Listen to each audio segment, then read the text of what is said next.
Hey there and welcome back to your own tuition, You Tuition. Today's topic is completely based upon the use of subjective and objective case of pronouns. पिछले कुछ videos में हम पढ़ रहे हैं pronouns के बारे में, first person, second person, third person हमने ये देख लिया था। और पिछले वीडियो में मैंने बात की थी आपसे सब्जेक्टिव, ऑब्जेक्टिव और पजेसिव केस की। तो मैंने आपको बता तो दिया था कि सब्जेक्टिव केस क्या होता है और कैसे यूज़ करना है, ऑब्जेक्टिव केस क्या होता है, पजेसिव केस क्या होता है। बट आज बेसिकली हम पढ़ने वाले हैं उनका यूज़। एक सेंटेंस में मैं क्या, कहाँ पे सब्जेक्टिव केस लगाऊंगी, कहाँ पे ऑब्जेक्टिव केस लगाऊंगी, ये सारा कुछ हम आज पढ़ने वाले हैं। दो ही चीज़ें हैं, ज़्यादा बड़ा कुछ नहीं है, लेकिन the topic is very very important from the point of view of examination. तो जो भी आज आपको बातें बताने वाली हूँ इस वीडियो में बहुत ही इंपॉर्टेंट है। कुछ नए रूल्स बताऊँगी, बहुत सारे लोगों को पता होगा कुछ, बट जिनको नहीं पता है उनके लिए ये वीडियो बहुत ज़्यादा हेल्पफुल होने वाली है। तो देखते रहिए इस वीडियो को and do not forget to like and comment and subscribe. Keep watching. तो शुरू करने से पहले एक बार और डिस्कस कर लेते हैं पर्सनल प्रोनाउन के सब्जेक्टिव और ऑब्जेक्टिव केस के बारे में। जहाँ जहाँ पे मैं आई यूज़ करूँगी, I am going to use I in my subjective case and I am going to use me in the objective case. She gave me a pen, तो मैंने क्या किया है, शी को मैंने सब्जेक्टिव केस पे रखा है, मैंने सब्जेक्ट प्लेस पे रखा है और मैंने मी को ऑब्जेक्टिव केस पे डाला है। तो whenever I am going to use any objective case, I am going to use me, her, him, us, it, you and them. This is what I'm going to basically use in my objective case. अब मैं बोल सकती हूँ he ordered him to go and open the door. So he ordered him. Okay. They gave us a party. Right? तो इस तरह से मैं ये बताना चाह रही हूँ आपको कि सब्जेक्टिव केस पे हम I, he, she, it, they, we, you का इस्तेमाल करेंगे। Whereas in the objective case we are going to use me, her, him, us, it, you and them. ये है हमारा सब्जेक्टिव केस और ऑब्जेक्टिव केस। आगे बढ़ने से पहले बता दूं मैं आपको that the first rule that we are going to study regarding the subjective and objective case। अब हम बेसिकली पढ़ने वाले हैं कि सब्जेक्टिव और ऑब्जेक्टिव केस हमें यूज़ कैसे करना है एक पर्टिकुलर सेंटेंस में।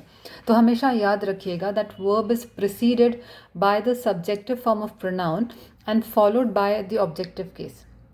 अब इसका मतलब क्या है, verb is preceded by subjective form, मतलब वर्ब इज प्रिसीडेड मतलब प्रिसीड मतलब आगे आना। अब क्या आगे आता है वर्ब के आगे आएगा एक सब्जेक्टिव फॉर्म और उसके बाद में आएगा एक ऑब्जेक्टिव फॉर्म। ये बात हमेशा याद रखिएगा। जैसे यहाँ पे अगर मैं कहूँ teach, teach is the verb over here, right, and I is the subject, जो सब्जेक्टिव केस हो गया प्रोनाउन का। हिम क्या बन जाता है, ऑब्जेक्ट, जो है ऑब्जेक्टिव केस एक प्रोनाउन का। सिमिलरली ये था हमारा एक्टिव वॉइस, और पैसिव वॉइस में अगर मैंने इसको कन्वर्ट किया तो ही इज़ टॉट बाय मी। जैसे ही हम सब्जेक्ट प्लेस पे आया मैंने उसको क्या बना दिया, ही बना दिया। ठीक है, मैंने इसको हिम नहीं रखा, उल्टा मैंने इसको ही बना दिया। Is taught is my verb and me, जैसे ही आया सब ऑब्जेक्टिव प्लेस पे क्या बन गया, ये मी बन गया यहाँ पे। So I hope you all are able to understand. मैं हम सिर्फ एक ही बात कहूँगी कि अगर ये वर्ब है तो इसके पीछे सबसे आगे हमारा सब्जेक्ट आना चाहिए और बाद में हमारा ऑब्जेक्ट आना चाहिए। अगर मैं सही बात बोलूँ, वर्ब के पहले भी एनी हाउ सब्जेक्ट ही आता है और वर्ब के बाद में ऑब्जेक्ट ही आता है। ये है मेरे नॉर्मल सेंटेंस का formula. If you look at the formula of any sentence, I would say you would tell me that the formula for any sentence is subject, verb and object. This is what is there in any normal sentence, right? तो वही हम बात कर रहे हैं, हम कुछ घुमा फिरा के बात नहीं कर रही हूँ मैं आपसे, कुछ रटने रटाने वाली बात नहीं कर रही हूँ यहाँ पे। मैं आपको सिर्फ एक चीज़ बता रही हूँ कि वर्ब के पहले हम सब्जेक्ट डालेंगे, वर्ब के बाद में हम ऑब्जेक्ट डालेंगे। लेकिन बात यहाँ पे ख़त्म नहीं होती है। बात यहाँ पे सिर्फ वर्ब की नहीं करेंगे, बात यहाँ पे करेंगे एक और चीज़ की, और वो है प्रेपोजिशन। ठीक है, अब मैं प्रेपोजिशन क्या है ये सब तो बताने नहीं बैठूंगी, बट आपको एक छोटी सी बातें बता दूं। प्रेपोजिशन बेसिकली पोजिशन बताता है, किसका, नाउन का और प्रोनाउन का। इतना आप अभी से मोटे मोटा याद कर लीजिए कि पोजिशन, ये पोजिशन बता देगा। तो हम बात करेंगे अब वर्ब और प्रेपोजिशन के बारे में। वर्ब की तो बात हमने अभी तक कर ही रहे थे, लेकिन प्रेपोजिशन का मैंने एडअप कर दिया है। क्यों? क्योंकि ये बात आप रट लीजिए कि प्रेपोजिशन के बाद और वर्ब के बाद हमेशा ऑब्जेक्टिव केस आएगा। यहाँ तक हमने वर्ब का तो समझ ही लिया था कि सब्जेक्ट वर्ब एंड ऑब्जेक्ट, सब वर्ब के पहले सब्जेक्ट आएगा, वर्ब के बाद में ऑब्जेक्ट आएगा। लेकिन सिर्फ ये वर्ब ही नहीं है जिसके बाद में ऑब्जेक्ट आता है, बल्कि हमारा प्रेपोजिशन भी है जिसके बाद में आप एक ऑब्जेक्टिव केस यूज़ करेंगे या फिर एक ऑब्जेक्ट यूज़ करेंगे, प्रोनाउन वाला। ठीक है, आई रिपीट अगेन, हमेशा वर्ब के बाद में और preposition के बाद में you are going to use an objective case of the pronoun. For example, अगर मैं example के लिए बता दूँ आपको, तो अगर मैं ये वाला sentence लूँ, या let's take this one, let's की बात आई तो let's ही ले लेते हैं। let, अब let क्या है?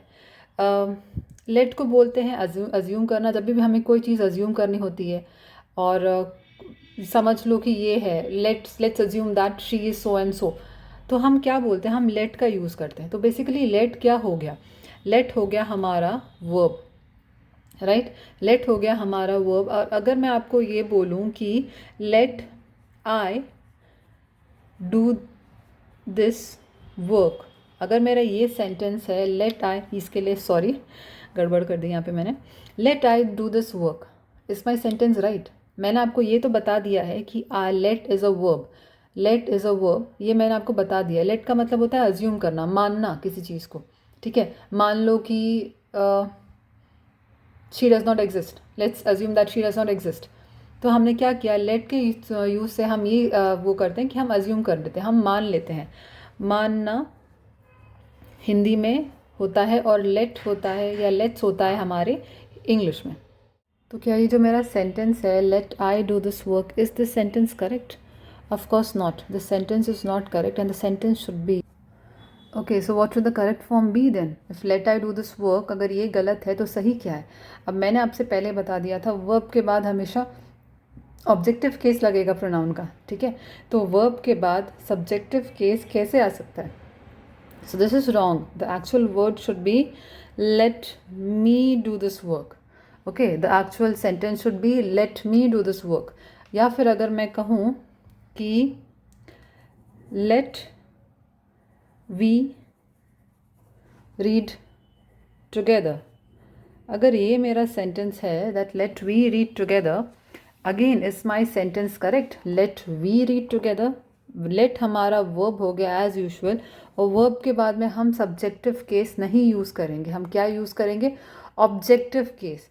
इसलिए let us read together, let us read together, क्योंकि वी का ऑब्जेक्टिव केस में प्लूरल फॉर्म में हम अस यूज़ करेंगे। So let us read together, या फिर हम ये भी कह सकते हैं लेट्स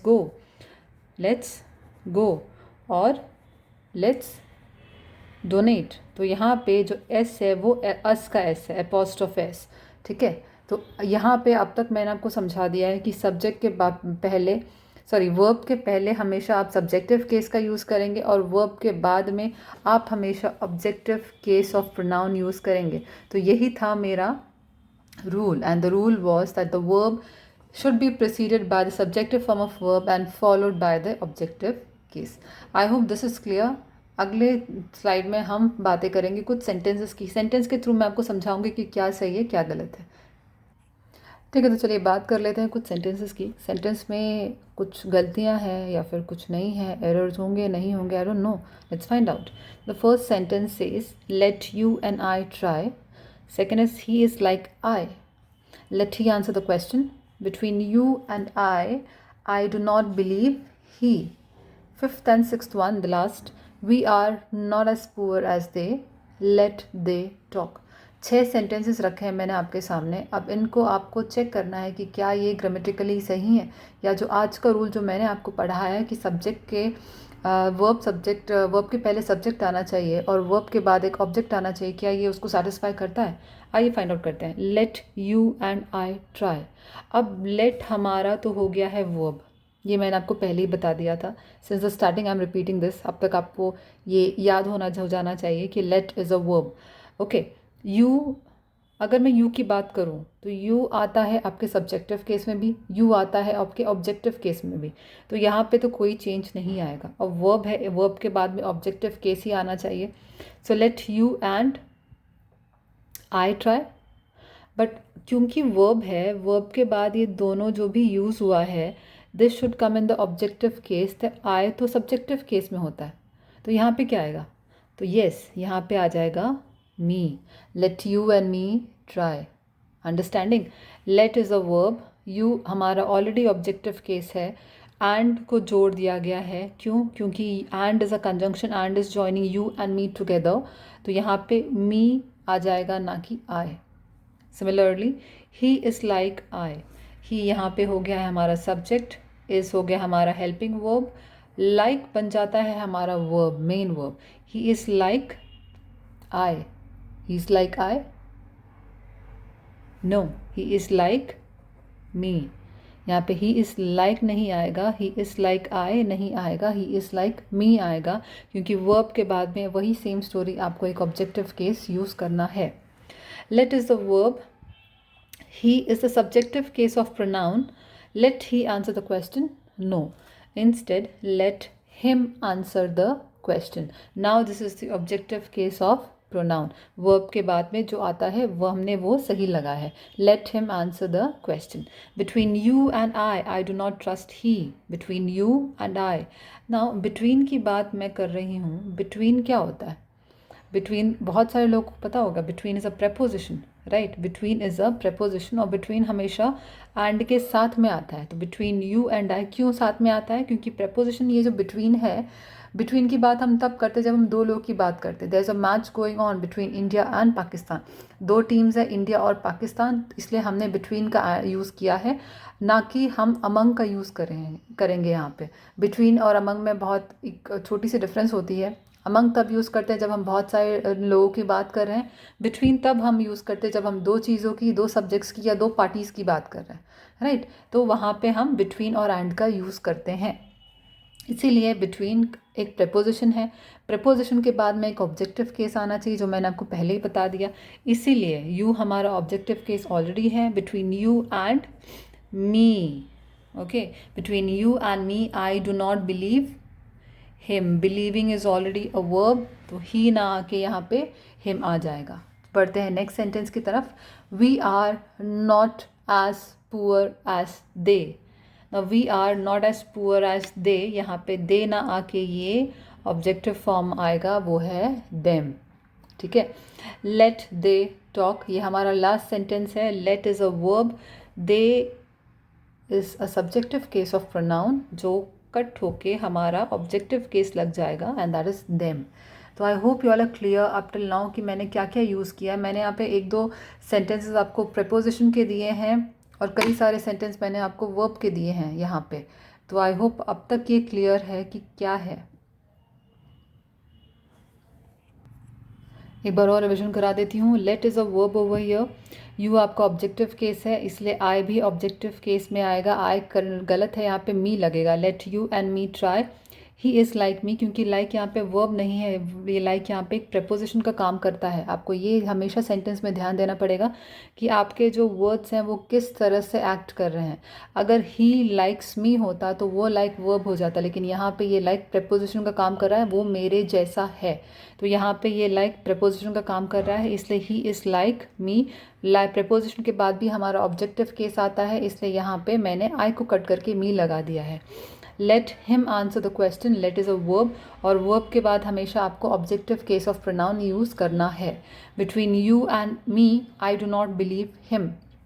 बिटवीन और बिलीव, बिटवीन हमारा प्रपोजिशन है, बिलीव हमारा हिम है, इसलिए इन दोनों के बाद हमको एक ऑब्जेक्टिव केस लगाना है. इसलिए मैंने आई को कट करके मी लगाया, एंड ही को कट करके मैंने हिम बना दिया. फिफ्थ क्वेश्चन देख लेते हैं. We are not as poor as, they नहीं आएगा, देम आएगा. और वैसे ही हमारा सिक्स्थ क्वेश्चन जो है, लेट दे टॉक नहीं, लेट देम टॉक. तो यहाँ तक हमने देख लिया है कि कैसे प्रपोजिशन और वर्ब के बाद हमेशा हमेशा एक ऑब्जेक्टिव केस ऑफ प्रोनाउन आएगा. तो आपको बस क्या करना है, सेंटेंस में आइडेंटिफाई करना है कि आप भले आपका वो वर्ब है या फिर वो एक प्रपोजिशन है, और अकॉर्डिंगली अपना ऑब्जेक्टिव केस ऑफ प्रोनाउन को लगा देना है. आगे बढ़ते हैं और कुछ और प्रपोजिशंस और वर्ब्स की बात करते हैं. Fine. So here is the next slide, and यहाँ पे हम बातें करने वाले हैं कुछ और रूल्स की, कुछ और सेंटेंसेस की. सेंटेंसेस पहले मैं आपको दे दूंगी और फिर बात करेंगे एक्चुअल वाले रूल की. ठीक है. तो शुरू करते हैं फर्स्ट सेंटेंस से. The first sentence says that I came but he left. Now I came but he left, यहाँ पे जो ये बट है, it is equally joining, it is acting as a conjunction. Okay सबको पता है एक्ट बट एक कंजंक्शन की तरह एक्ट करता है। किसी भी सेंटेंस में अगर बट हो तो वो एक कंजंक्शन की तरह काम करेगा। वो एक कोऑर्डिनेटिंग कंजंक्शन है। वो दो इंडिपेंडेंट क्लॉजेस को जॉइन करेगा। आई केम, ही लेफ्ट, दोनों इक्वल हैं।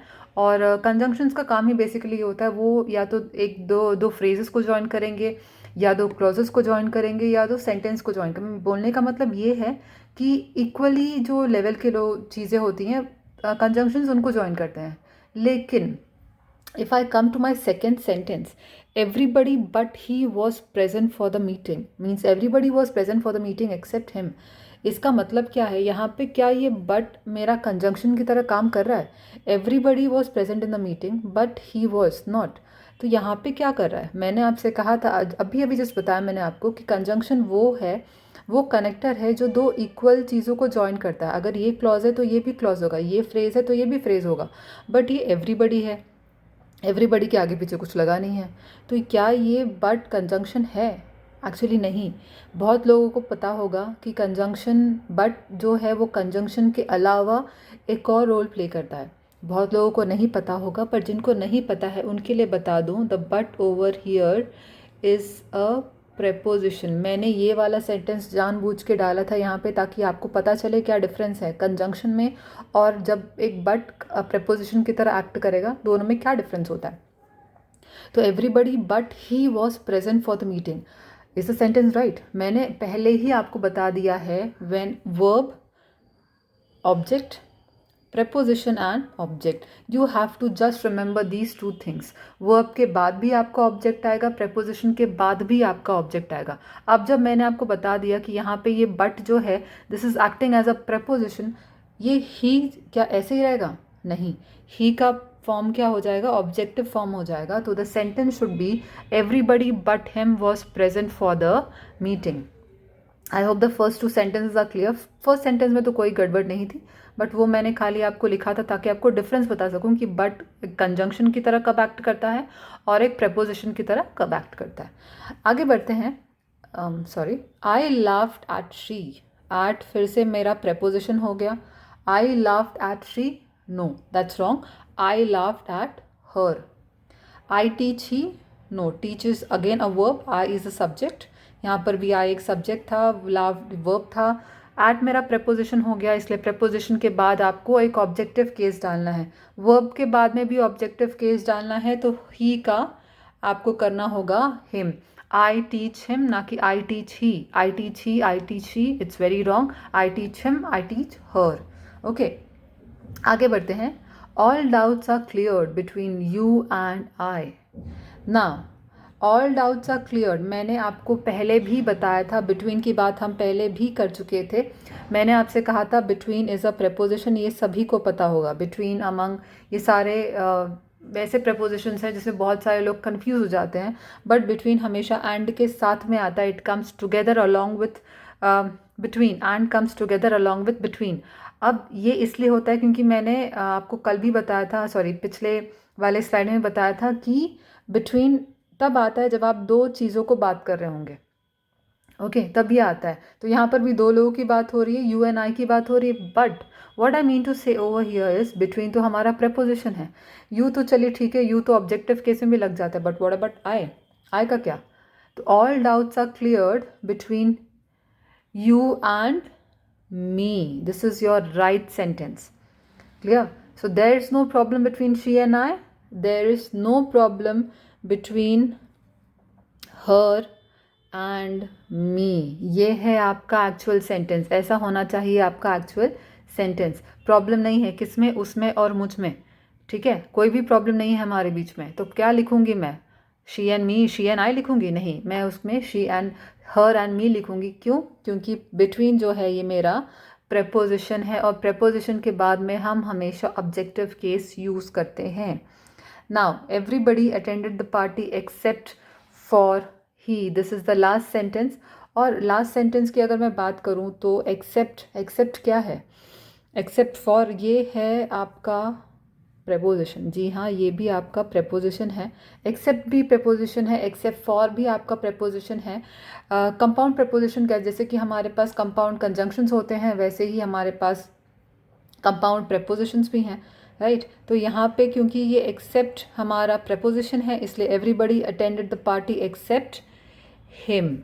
अच्छा, एक और बात बता दूँ मैं आपको यहाँ पे, अगर मैं ये सेंटेंस को ऐसे लिखूँ that everybody attended the party but for, तो ये बट फॉर क्या हो जाएगा? बट फॉर भी हमारा प्रपोजिशन है। मैंने आपको बता दिया था पहले दो ही सेंटेंस में कि हमारा बट कई बार कंजंक्शन की तरह एक्ट करेगा, कई बार प्रपोजिशन की तरह एक्ट करेगा, राइट। मैंने आपको ये बात यहाँ पे बता दी है कि here the but is acting not as a conjunction but as a preposition. तो यहाँ पर मैं आपको ये बताना चाह रही हूँ कि अगर बाय चांस एक्सेप्ट भी एक प्रपोजिशन है और अगर मैंने एक्सेप्ट को हटा के बट फॉर डाल दिया तो ये भी हमारा प्रपोजिशन है, इसके बाद भी बट फॉर हिम ही आएगा। तो मेरा सेकंड जो रूल है जो मैं आपसे बताना चाह रही थी वो ये है दैट एन ऑब्जेक्टिव केस कब कब आएगा? An objective case would always come after let, like, between and तो खैर एक ही हो गया, बट, या फिर आप बात कर लीजिए बट फॉर, राइट, एक्सेप्ट, या फिर आप बात कर लीजिए except for and all the other conjunctions. ये चीज़ें कुछ चीज़ें बतानी ज़रूरी थी। लेट के बारे में हमने पिछले स्लाइड में बात कर लिया था, लाइक के बारे में बात कर लिया था, इन सब के बारे में हमने इस स्लाइड में बात की है। तो इन सारे जो वर्ड्स हैं इनके बाद आपको हमेशा एक ऑब्जेक्टिव केस ही लगाना है, ना कि subjective case.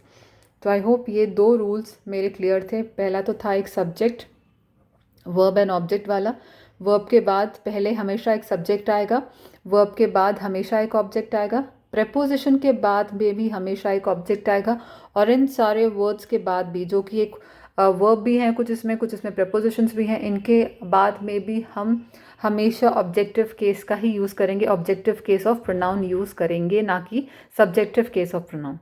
So if you have any doubts you all can ask me in the comment section. I hope ये वाला स्लाइड मैंने पूरा क्लियर कर दिया है, कोई डाउट नहीं है इसमें। मैंने बहुत सारे एग्जांपल्स देने की कोशिश की है आपको। अब बढ़ते हैं आगे।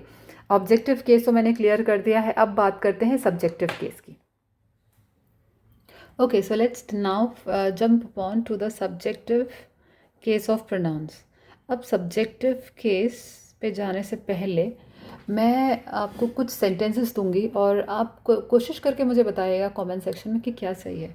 For example if I say he is as tall as me और he is as smart as I, मतलब चलो अगर tall and smart doesn't matter, it's an adjective attached over here. और मैं क्या बताना चाह रही हूँ, बेसिकली कंपैरिजन हो रहा है किसका, ही का एंड मेरा। यहाँ पर भी ही एंड मेरा ही कंपैरिजन हो रहा है, but what have I done over here is in the first sentence I have used an objective case over here and here I have used a nominative case और you can say a subjective case. ठीक, तो मैं आपसे ये पूछना चाहती हूँ कि क्या सही है, he is tall as me और he is tall as I, क्या सही है? ज़्यादा टाइम वेस्ट ना करते हुए मैं बता दूँ कि ये दोनों ही सही है, दोनों ही सही है इन द सेंस जब हम बोलते हैं he is as tall as me, ये एक नॉर्मल भाषा हो जाती है। जब हम नॉर्मल बातचीत के लैंग्वेज में यूज़ करते हैं या फिर नॉर्मल कम्युनिकेशन में यूज़ होते हैं तो हम ये वाला पार्ट यूज़ करते हैं that he is as tall as me और he is as smart as me, he is taller than me. कुछ भी अगर मैं बात करूँ जब दो कंपेरिजन्स होते हैं तो हम ये वाली चीज़ें या ऐसी लाइंस यूज़ करते हैं। लेकिन ये हमने जो सेकेंड लाइन लिखा है यहाँ पे मैंने, he is as smart as I, this is something that belongs to British English and this is something that belongs to American English. Now American English भी सही है, British English भी सही है, लेकिन क्योंकि हम we were ruled by the Britishers for such a long time that we adopted their English, right क्योंकि हमने उनका इंग्लिश अडॉप्ट किया हुआ है, क्योंकि हमारे एग्जामिनेशन में जो पूछा जाता है वो इसी के बेस पे पूछा जाता है, ना कि इस पे। तो हम क्या करेंगे, हम वो वाली चीज़ को करेक्ट नहीं बोलेंगे जो हम नॉर्मली आम भाषा में यूज़ करते हैं या डेली कम्युनिकेशन में यूज़ करते हैं, बल्कि हम उसको हाँ बोलेंगे या उसको सही बोलेंगे जो हमें मार्क्स दिलाएगा सही बोलूँ तो, राइट। मैं ये नहीं फिर से कह रही हूँ, I don't say that this is wrong, I don't say that this is only right, both are right at their places, but from the examination point of view this has to be the correct one. Okay, जहाँ हम British English use करेंगे, ऐसे कई सारे punctuations हैं जो बोलते हैं कि मिस्टर के आगे डॉट नहीं लगाना है, या मिस के आगे डॉट नहीं लगाते हैं, या डॉक्टर के आगे डॉट नहीं लगाते हैं, बट कई सारे लोग डॉट लगाते हैं। अगर यहाँ पर भी यही है सेम, यहाँ पर भी ब्रिटिश इंग्लिश और अमेरिकन इंग्लिश का डिफरेंस है। ब्रिटिश इंग्लिश कहती है कि डॉट नहीं लगाना चाहिए, फुल स्टॉप नहीं लगाना चाहिए, जबकि अमेरिकन इंग्लिश बोलती है कि हमको ये डॉट्स यूज़ करना है। तो मैं अगेन फिर से ये नहीं कह रही हूँ कि डॉट्स जो लगाते हैं वो गलत हैं, या डॉट्स जो नहीं लगाते हैं वो सही है, लेकिन बात सिंपली ये है कि हमें ये ब्रिटिश इंग्लिश को फॉलो करना है, हम उसी को फॉलो करते हैं। तो एग्जामिनेशन पॉइंट ऑफ व्यू से जो ये रूल्स ब्रिटिश इंग्लिश ने बनाए हैं वो सही है। एग्जामिनेशन पॉइंट ऑफ व्यू से again I am clearing my self over here. तो अब बात कर लेते हैं कंपेरिजन्स की। तो मैं आज का मेरा जो रूल है which is related to a subjective case says that if there is a comparison, अब मैंने ऊपर के सेंटेंस में भी आपको कंपैरिजन ही दिखाया था। Okay, comparison between two nominative cases. अब आप पूछेंगे कि ये नॉमिनेटिव केस कैसे हो गए, या फिर आप बोल देंगे सब्जेक्टिव केस, चलो बोल लेते हैं सादी भाषा में। तो आप मुझे पूछेंगे कि ये नॉमिनेटिव केस कैसे हो गया, ये दोनों नॉमिनेटिव केस कैसे हो सकते हैं। आई बताती हूँ। If there is a comparison between two nominative case और subjective case, the pronoun, sorry, the pronoun, the pronoun is used as a subjective case after as या दैन। अब यहाँ पर भी आप देखेंगे एज के बाद में मैंने एक सब्जेक्टिव केस वाला प्रोनाउन यूज़ किया है। तो मैं क्या बोलना चाह रही हूँ बेसिकली यहाँ पे, दैट अगर दो चीज़ों का कंपैरिजन होता है और दो नॉमिनेटिव केसेस का कंपैरिजन होता है, तो प्रोनाउन नॉमिनेटिव केस का यूज़ होगा। कब यूज़ होगा? एज और दैन के बाद में। अब ये नॉमिनेटिव केसेस कैसे होंगे मैं बताती हूँ आपको। For example let's say he is smart, ठीक है, एंड आई एम स्मार्ट। अब बात ये हो रही है यहाँ पे कि हम दोनों ही स्मार्ट हैं, राइट। अच्छा, एक बात और बता दूँ, सब्जेक्ट कौन होता है, सब्जेक्टिव केस क्या होता है? सब्जेक्टिव केस बेसिकली वो होता है जो एक्शन कर रहा होता है, डूअर ऑफ द एक्शन, और यू कैन से डूअर ऑफ समथिंग। ऑब्जेक्ट क्या होता है? The receiver of the action, ठीक है। रिसीवर या डूअर में यही डिफरेंस होता है सब्जेक्ट और ऑब्जेक्ट में। अब यहाँ की अगर मैं बात करूँ तो स्मार्ट कौन बन रहा है? स्मार्ट कौन है? He is the doer of the action, तो ही बन जाता है हमारा सब्जेक्टिव केस, राइट, सब्जेक्ट बन जाता है हमारा। सेकेंड सेंटेंस में स्मार्ट कौन है? आई भी है डूअर ऑफ द एक्शन, तो आई भी बन जाता है सब्जेक्ट।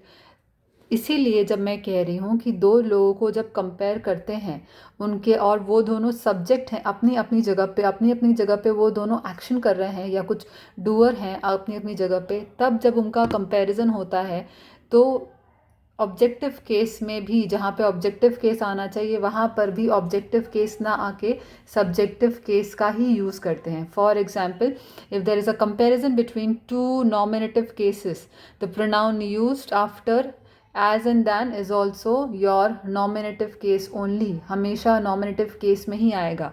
अगर मैं फिर से एक एग्जाम्पल दूँ, तो अगर मैं बोलूँ he is as fast as, क्या आएगा यहाँ पे? He is fast as me? No, he is as fast as I. क्यों? क्योंकि वो भी फास्ट है, पर फास्ट तो मैं भी हूँ ना। वो अगर एक्शन कर रहा है फास्ट होने का, he is doer of the action, even I am doing the action of being fast. So if he is the nominative case, even I am the nominative case, and that is why यहाँ पे भले ही object लगता है, लेकिन जब comparison होता है दो सब्जेक्ट्स का, तो एज के बाद हम सब्जेक्टिव केस ही यूज़ करते हैं। So he is fast as me नहीं, he is as fast as I. अब कुछ और सेंटेंसेस ले लेते हैं, देखते हैं आप आंसर कर पाते हैं या नहीं। Let's say I run faster than dash, यहाँ पे ही ले लेते हैं या हिम ले लेते हैं।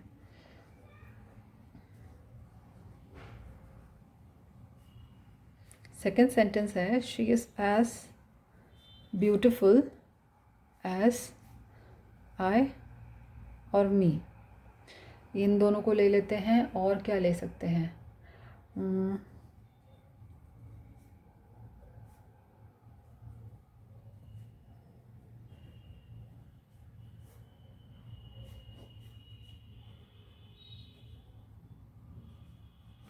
ठीक है, 3 सेंटेंसेस मैंने ले लिए यहाँ पे।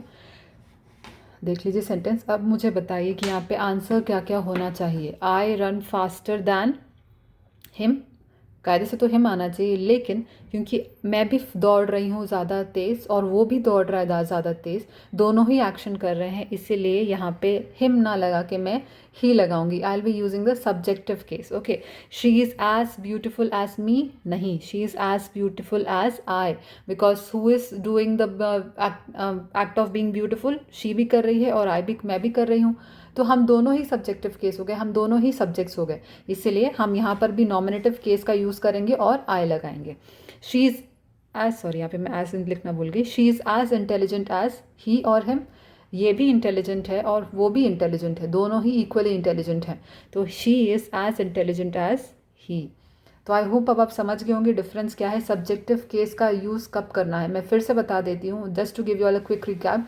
दोनों ही सही है, he is as tall as me, he is as smart as I, both the things are equally correct, but from the examination point of view we would consider the British English. इसलिए बोला गया कि जब भी comparison है दो nominative cases का, तो जो प्रोनाउन यूज़ होगा एज के बाद या दैन के बाद, वो हमारा नॉमिनेटिव केस में ही होगा, ना कि ऑब्जेक्टिव केस में।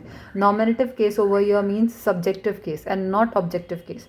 फिर से हिंदी में बता देती हूँ, कभी भी जब कंपैरिजन हो रहा होगा दो नॉमिनेटिव केसेस का, तो प्रोनाउन जो होगा वो नॉमिनेटिव केस का ही यूज़ करेंगे हम एज के बाद में और दैन के बाद में।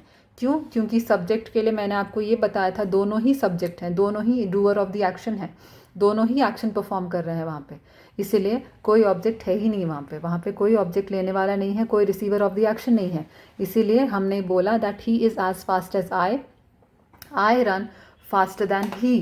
She is as beautiful as I and she is as intelligent as he. So I hope subjective case is clear to everyone. Let's jump on to an exception now.